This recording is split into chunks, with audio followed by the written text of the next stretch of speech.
कोणतीही पूर्वतयारी न करता रोजच्या वापरातल्या ज्वारीच्या पिठापासून एकदम कुरकुरीत डोसा आणि चटणी कशी बनवायची ते बघणार आहोत। ज्वारीच्या पिठामध्ये साखरेचं प्रमाण अत्यंत कमी असल्यामुळे डायबिटीज मधुमेहासाठी हा नाश्ता अगदी बेस्ट आहे। तुम्ही जर वजन कमी करत असाल, हलकं फुलकं काही झटपट खायचं असेल तर हा तुम्ही नाश्ता करून खाऊ शकता।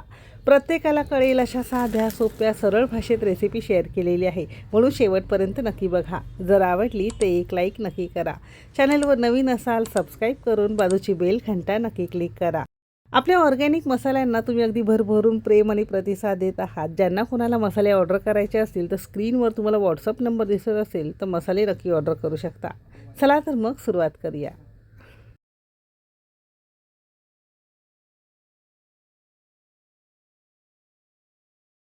तर साधारणतः एक 5-6 डोसे बनवण्यासाठी हे प्रमाण तुम्हाला इथे दिलेलं आहे। तुम्ही याचा स्क्रीनशॉट घेऊ शकता किंवा डिस्क्रिप्शनमध्ये सुद्धा प्रमाण दिलेलं आहे, नक्की चेक करा।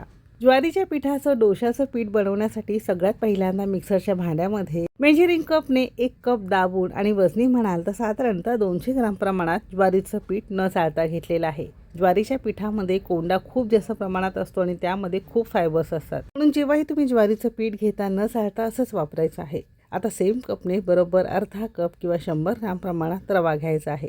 जाड बारीक जो कोणत्या क्वालिटीचा असेल तुम्ही इथे वापरू शकता।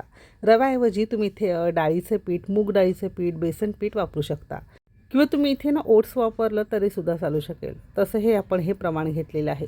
आता सुरुवातीला हे दोन्ही जिन्नस मिक्सरला एकदा आपण फिरवून घेणार आहोत। तर हे ज्वारीच्या पिठाचं डोसा प्रीमिक्स आपलं तयार झालेलं आहे। आता जेव्हाही तुम्हाला डोसा बनवायचा असेल फक्त एखाद्या भांड्यामध्ये तुम्हाला काढून घ्यायचं आहे। आता साधारणतः 1-1.5 कप भर तुमचं हे पीठ जर असेल, म्हणजे हे डोसा प्रीमिक्स जर असेल, असं यासाठी आपण घेतलेले जिन्नस कपानेच मोजून घेणार आहोत। तर सेम कपने बरोबर अर्धा कप आपण इथे दही घेतलेलं आहे आणि वजनी म्हणाल तर साधारणतः 150 ग्राम प्रमाणात। आता सेम कपने बरोबर 1 कप आपण यामध्ये साधं पाणी घेणार आहोत, म्हणजे भांड्याला लागलेलं दही सुद्धा वाया जाणार नाही। आता तुमच्यापैकी ज्यांना कोणाला दही चालत नसेल तर सेम कपने 1.5 कप तुम्ही इथे पाणी वापरू शकता। दही वापरल्यामुळे ना थोडेसं चवीला तुमचे डोसे, पेपर डोसे अगदी छान होतात आणि थोडेसे फ्लफी व्हायला मदत होतात। जरी तुम्ही याचे आंबोळ्या करत असेल तरी सुद्धा मस्त होतात। तर इथे आपण हे सगळे जिन्नस छान एकजीव फिरवून घेणार आहोत। आता तुमच्याकडे मिक्सरचं मोठं भांडं असेल ना तर रवा पीठ तुम्ही चांगलं एकजीव केलं की यामध्ये दही पाणी घालून पुन्हा एकदा फिरवून घेऊ शकता। माझं भांडं लहान असल्यामुळे मी असं हे वेगळं यामध्ये काढून घेतलेलं आहे आणि 1 मिनिटभरासाठी असं मस्त सगळे जिन्नस छान फेटून घेतले। जसं आपण इडलीचं पीठ कसं भिजवतो अगदी त्याच कन्सिस्टन्सीचं आपल्याला हे पीठ करून घ्यायचं आहे। फार जास्त घट्ट नको किंवा फार जास्त सैलसर नको, असं पीठ भिजवलं की याला झाकण लावायचं आहे आणि एक 2 ते 3 मिनिटासाठी बाजूला ठेवून देणार आहोत, म्हणजे रवा आहे यामध्ये फुलायला थोडा वेळ लागतो। आता रवा थोडा भिजेपर्यंत पटकन आपण ओल्या नारळाची चटणी जी फक्त 2 मिनिटात तयार होते ती बघणार आहोत। तर त्यासाठी लागणारे सगळे जिन्नस तुम्हाला स्क्रीनवर दिसत असेल, तुम्ही याचा स्क्रीनशॉट घेऊ शकता किंवा डिस्क्रिप्शनमध्ये सुद्धा याचं प्रमाण दिलेलं आहे, नक्की चेक करा।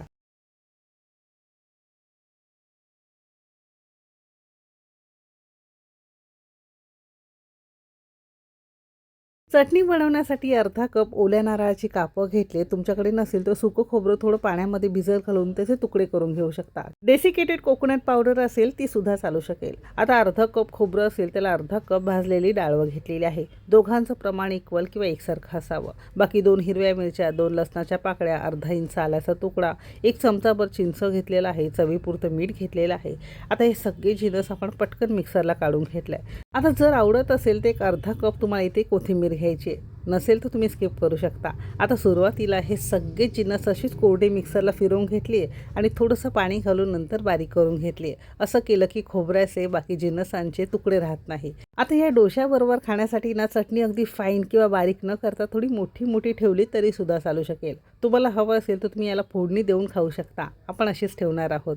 आता इथे साधारणतः 1-1.5 मिनिटं झालेली आहे। 1.5 मिनिटात साधारणतः थोडंफार पीठ आपलं चांगलं भिजून तयार आहे। जास्त वेळ तुमच्याकडे असेल तर एक 5-10 मिनिटं तुम्ही ठेवू शकता किंवा तुमच्याकडे नसेलच वेळ तर डायरेक्ट तुम्ही असे डोसे, आंबोळी केली तरी सुद्धा चालू शकेल। आता हे पीठ असंच आपल्याला लागणार आहे। हवं तितकं रव्याने पाणी शोषून घेतल्यामुळे पूर्वीपेक्षा थोडं पीठ घट्ट झाल्यासारखं दिसत असेल। आता यामध्ये अर्धा चमचा किंवा चवीपुरतं मीठ घातलेलं आहे आणि फक्त पाव चमचा यामध्ये आपण इनो फूड सॉल्ट घातलेलं आहे। 1-2 चमचे आपण यामध्ये साधं पाणी घातलंय। तुम्ही खाण्याचा सोडा असतो ना भज्यांमध्ये वापरतो ते सुद्धा वापरू शकता। सोडा, इनो वापरल्यामुळे तुमचे हे डोसे किंवा हे जे पदार्थ आहेत ते थोडेसे हलके आणि फ्लफी व्हायला मदत होतं। तुम्हाला नसेल आवडत तर हे पीठ तुम्ही रात्रभर असंच उबदार ठिकाणी थोडं फुलण्याकरता ठेवू शकता. म्हणजे सकाळी सोडा इनो न घालता डायरेक्ट तुम्ही असे डोसे करून खाऊ शकता. असं 1-2 मिनटं चांगलं आपण हे पीठ फेटून घेतलं आहे. असं हे पीठ खूप जास्त पातळ नको, खूप जास्त घट्ट नको, असं सरसरीत आपल्याला हे पीठ डोसे बनवण्यासाठी लागणार आहे. आता याच पिठामध्ये कांदा, टोमॅटो, वेगवेगळ्या भाज्या चिरून किसून तुम्ही असे आप्पेसुद्धा तयार करू शकता. ते सुद्धा अप्रतिम होतात. आपण याचे छान डोसे तयार करणार आहोत. तुम्हाला हवं असेल तर जाड तुम्ही आंबोळ्यासुद्धा याच्या करू शकता. सुरुवातीला तवा छान गरम झालेला आहे. आता यामध्ये तुम्हाला जसा लहान मोठा डोसा लागत असेल त्यानुसार 1-2 पळे आपण यामध्ये पीठ घातलेलं आहे. आता काय करायचं आहे, मधून फिरवत गोल गोल करत छान पातळ डोसा आपल्याला करून घ्यायचा आहे. तर डोसा जरी पातळ करायचा असला ना तरी खूप जास्त त्याला पसरू नका, कारण हे इन्स्टंट डोसा आहे. शिवाय यामध्ये आपण ज्वारीचं पीठ घातलेलं आहे म्हणून तो फाटण्याची शक्यता असते. म्हणून कमीत कमी आपल्याला हा फिरवत जायचा आहे. आता छान कुरकुरीत होण्यासाठी जर तुम्हाला आवडत असेल तर वरून थोडंसं तेल किंवा तूप, लोणी तुम्ही घालू शकता. म्हणजे तेल, तूप, लोणी घातल्यामुळे तुमचा डोसा एक तर तव्याला चिटकून बसणार नाही, थोडंसं तेल पसरून घेतल्यामुळे तव्यापासून हा डोसा लगेच वेगळा होतो. आता मध्यम आचेवर साधारणतः 1-2-2.5 मिनटं वरची बाजू थोडी सुकेपर्यंत, आपसूक याच्या कडा मोकळा होईपर्यंत आपण भाजून घेतला. तुम्हाला हवं असेल तर दुसऱ्या बाजूने भाजून घेतला तरीसुद्धा चालू शकेल. तर तुम्ही इथे बघू शकता एका बाजूने छान गोल्डन क्रिस्पी झाल्यासारखं दिसत असेल. जर आवडत असेल तर वरूनसुद्धा थोडंसं तुम्ही तेल किंवा तूप लावू शकता. सकाळी नाश्त्यासाठी, मुलांच्या डब्यासाठी, छोटी मोठी भूक असेल किंवा आजी आजोबा घरामध्ये असतील त्यांना काही द्यायचं असेल तसा हा नाश्त्याचा प्रकार नक्की करून बघा. जो बनवायलाही अगदी सोपा आहे, अगदी घरगुती साहित्यात आणि पचायलाही हलका आहे आणि अगदी पोटभरीचा सुद्धा. आणि सेम पद्धतीत आणखीन एक डोसा आपण तयार करणार आहोत. आता मगाशी सांगितल्याप्रमाणे तुम्ही कांदा, टोमॅटो, वेगवेगळ्या भाज्या चिरून किसून तुम्ही असे आप्पेसुद्धा तयार करू शकता. थोडंसं जाड करून आंबोळ्यासुद्धा तयार करू शकता. आंबोळ्यांसारखं जाड घालून त्यावर कांदा, टोमॅटो घालून थोडंसं मीठ किंवा थोडीशी काश्मीरी मिरची पूड भुरभुरून तुम्ही असे उत्तमसुद्धा तयार करू शकता.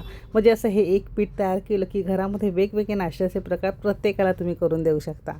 तर आवडली का रेसिपी? जर आवडली असेल तर एक लाईक नक्की करा. तेल लावून असं हे मस्त भाजून घेतल्यामुळे ना जसे तुम्ही डोसे, आंबोळ्या करत जाल तसं यावर छान व्हायला मदत होतात. आणि थोडंसं तेल लावायचं आहे म्हणजे काढायलाही अगदी सोयीस्कर होतं. जरी लोखंडी, भिड्याचं वगैरे तुमच्याकडे तवा असेल त्यावरसुद्धा तुम्हाला हे डोसे, आंबोळ्या छान तयार करता येतील. सेम पद्धतीने आणखीन एक डोसा आपण इथे तयार करून घेतलेला आहे. हा डोसा ना नुसताच खायलासुद्धा अगदी मस्त लागतो. शिवाय तिळाची, लसणाची, डिंकाची वेगवेगळ्या चटण्या मी तुम्हाला दाखवलेल्या आहेत. त्या चटण्यांबरोबर तुम्ही खाऊ शकता. अशी ही ओल्या नारळाची चटणी असेल, मस्त पिवळ्या बटाट्याची भाजी करून घातली की म्हणजे मसाला डोसा तुमचा तयार होईल.